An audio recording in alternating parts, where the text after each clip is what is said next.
Namaskar and welcome to the world that is unconditionally auto. Zignition, yes, your one-stop guide to anything and everything related to cars and bikes. हर हफ्ते Zignition में हमारी कोशिश रहती है कि हम आपके लिए कुछ नया लेकर आएं, आपको इन्फॉर्म करें, लेकिन एंटरटेनमेंट के साथ रिव्यूज, व्यूज, लॉन्चेस सभी कुछ आप तक पहुंचाएं सबसे पहले, ताकि आपकी बाइंग डिसीजन में मदद मिल सके। और वही इरादा है हमारा आज भी, कुछ नया नए अंदाज में आपकी बाइंग डिसीजन को हम आसान बनाने की कोशिश करेंगे। हम ले रहे हैं एक सेगमेंट, जी हाँ, वो सेगमेंट जिसमें इस वक्त अच्छे खासे वॉल्यूम्स देखे जा रहे हैं और जिस सेगमेंट में हर मैन्युफैक्चरर की गाड़ी भी मौजूद है। हम बात कर रहे हैं सब 4 मीटर सेडान मार्केट की।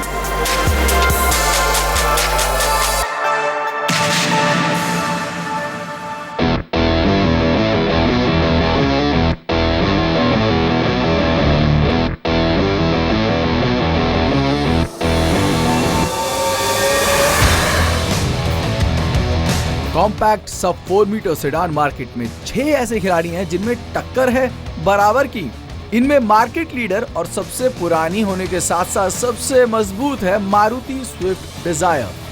स्विफ्ट के प्लेटफॉर्म पर बनी इस गाड़ी की दिल्ली एक शोरूम कीमत है 5.23 लाख और जाती है 8.5 लाख तक। इसके बाद बारी आती है Hyundai Accent की। ग्रैंड आइटन के प्लेटफॉर्म पर बनी इस गाड़ी के पेट्रोल और डीजल में 8 वेरिएंट मौजूद हैं और फीचर से लोडेड इस गाड़ी की कीमत शुरू होती है 5.37 लाख से और जाती है 8 लाख तक। अब हम जिस गाड़ी की बात कर रहे हैं, इस गाड़ी ने होंडा की भारत में तस्वीर को बदल कर रख दिया, होंडा अमेज। इस गाड़ी के साथ होंडा ने अपने पहले डीजल इंजन को उतारा और साथ में वॉल्यूम्स में दिखा जबरदस्त इजाफा। होंडा अमेज की कीमत शुरू होती है 5.46 लाख से। कीमत के मामले में सभी गाड़ियां एक दूसरे से काफी नजदीक हैं और इस जंग में अगली गाड़ी है टाटा की जेस्ट। गौरतलब है कि सब 4 मीटर सेगमेंट की शुरुआत टाटा ने ही अपनी इंडिगो ECS के साथ करी थी। कीमत शुरू होती है 5.8 लाख से। इस सेगमेंट के बढ़ते वॉल्यूम्स ने बाकी मैन्युफैक्चरर्स को भी मजबूर किया और एंट्री हुई फोर्ड एस्पायर की। फीगो पर बनी इस सेडान को लोगों ने बेहद पसंद किया और कीमत शुरू होती है 5.21 लाख से। इस खेल में सबसे लेट एंट्री हुई है Volkswagen Aimeo की और इस सेगमेंट में यही अकेली गाड़ी है जिसमें फिलहाल डीजल का ऑप्शन नहीं है। कीमत शुरू होती है 5.5 लाख से और जाती है 8.5 लाख तक। तो अब सब 4 मीटर सेडान मार्केट के, यानी कि एंट्री लेवल सेडान मार्केट है, इस मार्केट के जो किरदार हैं उनसे तो आप मिल ली हैं, लेकिन इन किरदारों में से एक गाड़ी निकालना काफ़ी मेहनत का काम है और अकेले बहुत मुश्किल है। और जिग्निशन टीम के साथ आज एक बड़े खास मेहमान भी जुड़े हुए हैं। जी हाँ, आशीष झा जो कि ऑटो एक्सपर्ट हैं।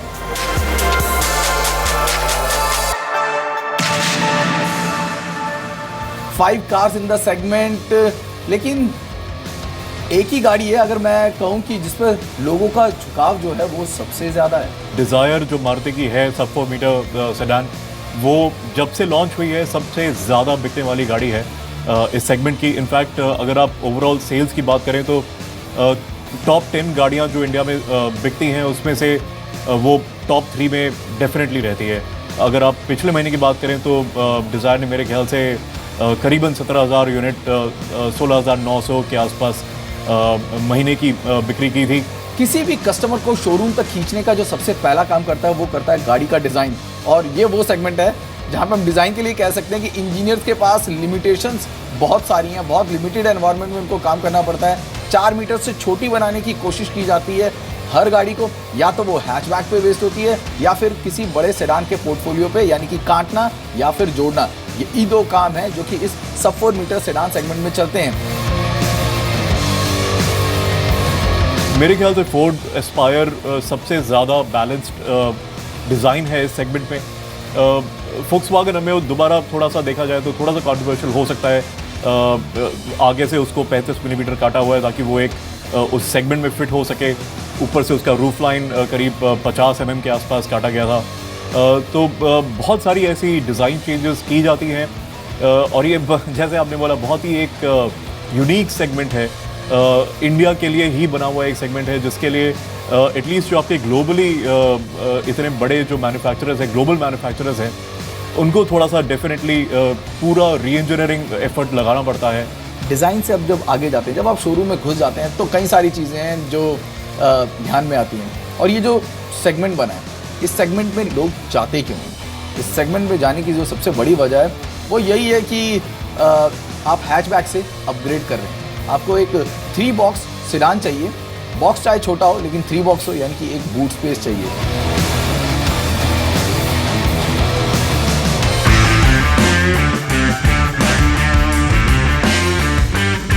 होंडा अमेज का सीट्स बहुत बड़ा है। आगे अगर आप देखेंगे तो सबसे ज़्यादा थाई सपोर्ट आपको होंडा अमेज में मिलेगा, और गाड़ी स्पेस के मामले में सबसे आगे है। तो उस मामले में इवन जो प्लास्टिक्स यूज़ किए हैं, जो कलर्स यूज़ किए हैं, कैबिन बहुत ज़्यादा एरी लगता है। इन 5 गाड़ियों में एक ऐसी गाड़ी है जिस गाड़ी ने जिग्निशन कार ऑफ द ईयर का अवार्ड जीता था साल 2014 में। जी हाँ, वो थी टाटा जेस्ट। इस गाड़ी ने ये दिखाया कि टाटा मोटर्स के इंजीनियर्स और डिज़ाइनर्स वो कर सकते हैं जो शायद बाकी मैन्युफैक्चरर्स ना कर पाए। स्पेस के मामले में टाटा जेस्ट भी एक ऐसी गाड़ी है जिस गाड़ी में आपको हर चीज़ मिलती है, वो भी एक करेक्ट प्रोपोर्शन में। भारतीयों में एक बात बहुत अच्छी है, हर चीज़ में किफ़ायत ढूंढी जाती है। और जब बात होती है किफ़ायत की गाड़ियों के मामले में, तो सवाल उठता है कि गाड़ी आखिर माइलेज कितना देती है। माइलेज चार्ट आप देख सकते हैं। इन सभी मैन्युफैक्चरर्स ने अपनी गाड़ी को पेट्रोल और डीजल में उतारा है। सरकारी लहजे में पॉलिसी मैटर्स में ऊपर नीचे चलता रहता है, लेकिन पेट्रोल और डीजल दोनों गाड़ियां लगभग बराबर बिक रही हैं सभी की। माइलेज इस वक्त आपकी स्क्रीन पर है। इकलौता मैन्युफैक्चरर जो इस वक्त डीजल में अवेलेबल नहीं है वो है द लेटेस्ट एंट्रेंट वोक्सवैगन की एमियो, लेकिन उसके लिए भी आपको ज़्यादा इंतजार नहीं करना पड़ेगा। दिवाली के महीने में वोक्सवैगन अपने डीजल इंजन के साथ अपनी गाड़ी को ज़रूर उतारेगा, ऐसा वोक्सवैगन की टीम का कहना है, और वो भी DSG गियर बॉक्स के साथ, यानी कि ऑटोमेटिक का ऑप्शन भी आपको इस गाड़ी में दिवाली के महीने में मिल जाएगा। मैं एक चीज़ और ऐड करना चाहूँगा उसमें कि अमेयो एक लौदी ऐसी गाड़ी है जो अपने सेगमेंट में क्रूज कंट्रोल के साथ आती है, जो कि एक बहुत ही यूनिक सा एक एलिमेंट लगता है मेरे को, क्योंकि ये सारी गाड़ियाँ मेरे ख्याल से क्रूज कंट्रोल, ठीक है, बहुत अच्छी चीज़ है कि आप एक क्रूज कंट्रोल जैसा एक फीचर दे रहे हैं, लेकिन कितने लोग इसको यूज़ करेंगे ये पता नहीं। क्या पता इस क्रूज कंट्रोल को हटा करके आप कुछ और ऑफर कर सकते थे। फोर्ड की जो फीगो एस्पायर है वो अभी भी इस गेम में सबसे ऊपर है ड्राइविंग क्वालिटी के मामले में। इतने साल हो गए डिज़ायर को मार्केट में, लेकिन अभी भी जो ड्राइविंग प्लेजर है, जो डायरेक्टनेस है गाड़ी का चलाने के मामले में, वो काफ़ी ऊपर है। होंडा के मामले में अगर देखा जाए तो बहुत ही डायरेक्ट आपको फीडबैक मिलता है डिज़ायर में। सबसे क्लोज आती है सेगमेंट में मेरे ख्याल से फोर्ड की फीगो एस्पायर। ओवरऑल मेरे ख्याल से सबसे बैलेंस गाड़ी है। राइड और हैंडलिंग का जो हम लोग हमेशा बात करते हैं, राइड और हैंडलिंग का सबसे अच्छा बैलेंस है इस गाड़ी में मेरे ख्याल से। और it is also complemented by a very strong and very flexible diesel engine. 1.5 litre है, सबसे ज़्यादा पावरफुल इंजन है इस सेगमेंट में। तो ऑफ कोर्स वहाँ पे आपको थोड़ा सा एडवांटेज मिलता है, क्योंकि you can go down the gears, you can enjoy the torque a little bit more, and then when you flooring the throttle, then the power kicks in, और फिर आपको और ज़्यादा एंजॉयमेंट होती है उस गाड़ी को चलाने में। टेक्नोलॉजी काफ़ी तेज़ी से बढ़ रही है, और इस टेक्नोलॉजी का फ़ायदा कार मैन्युफैक्चरर्स भी इस वक्त उठाते हुए नज़र आ रहे हैं। अब लो कॉस्ट ऑटोमेटिक गाड़ियां आपको बाज़ार में नज़र आएंगी। ट्रांसमिशन अलग अलग हो सकते हैं, AMT से लेकर CVT कुछ भी इस्तेमाल किया जा सकता है, लेकिन मकसद सिर्फ एक है कि बम्पर टू बम्पर ट्रैफिक में आपके लिए राह आसान हो। और इस सेगमेंट में जिसकी हम बात कर रहे हैं, सब 4 कॉम्पैक्ट सेगमेंट सेडान का, इसमें सभी गाड़ियों में ऑटोमेटिक का वेरिएंट मौजूद है, सिर्फ बाय वोक्सवैगन की एमियो के, जो कि दिवाली तक बाजार में आ जाएगा। तो कई सारे पैरामीटर्स पे हमने इस सेडान सेगमेंट को आपके सामने तोड़ने की कोशिश करी, लेकिन आखिर में सवाल आता है कि वैल्यू फॉर मनी पैकेज कौन सा है। आशीष, कई सारे पैमाने हैं, उन पैमानों को एक बार और गौर कर लेते हैं। सबसे बड़ा पैमाना जो शुरुआत हमने करी थी वो था डिज़ाइन के मामले में फोर्ड फीगो एस्पायर। मेरी पसंद होगी अमेज, यानी कि फीगो एस्पायर और अमेज दोनों डिज़ाइन के मामले में काफी कहीं ना कहीं बराबर ठहरती हैं जी।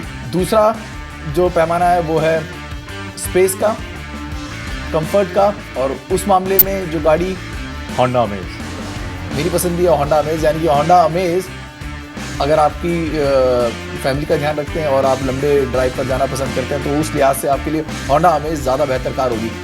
माइलेज जो कि एक बहुत बड़ा मुद्दा है, उस मामले में होंडा की अमेज है जो कि डीजल गाड़ियों में हमारी विनर साबित होती है। पेट्रोल में मेरे ख्याल से मामला थोड़ा टाइट होगा, लेकिन अगर ओवरऑल देखें मेरे ख्याल से मारुति की डिज़ायर ऊपर होनी चाहिए। यानी कि डीजल में अमेज और पेट्रोल में आपके लिए है डिज़ायर, अगर आप बात करते हैं माइलेज की।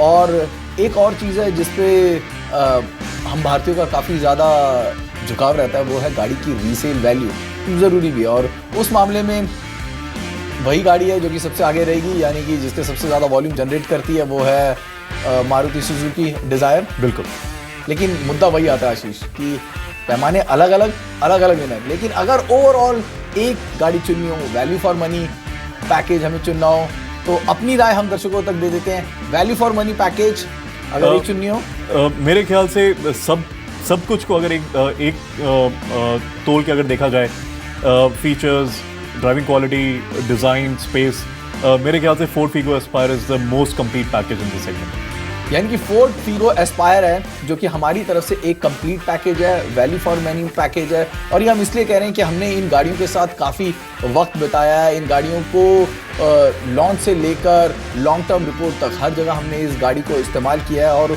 उस लहजे से सिर्फ इकलौती फोक्सवैगन एमी है जो कि अभी अभी लॉन्च हुई है, उसको अगर अलग रख दिया जाए तो बाकी गाड़ियों के साथ हम अब काफ़ी समय बिता चुके हैं और वही एक्सपीरियंस आप तक पहुंचा के आपके बाइंग डिसीजन को आसान बनाने की कोशिश कर रहे हैं। अगर आप अपनी भी राय देना चाहते हैं तो तरीका बेहद आसान है। आप जिग्निशन के ट्विटर हैंडल पे, फेसबुक पर या फिर ईमेल के जरिए अपनी राय भेज सकते हैं। और आपको ये गाड़ियाँ कैसी लगती हैं, क्या आप हमारी राय से इत्तेफाक रखते हैं, ये हमें ज़रूर बताइएगा। आपके सजेशंस का और सुझाव का हमें इंतज़ार रहेगा।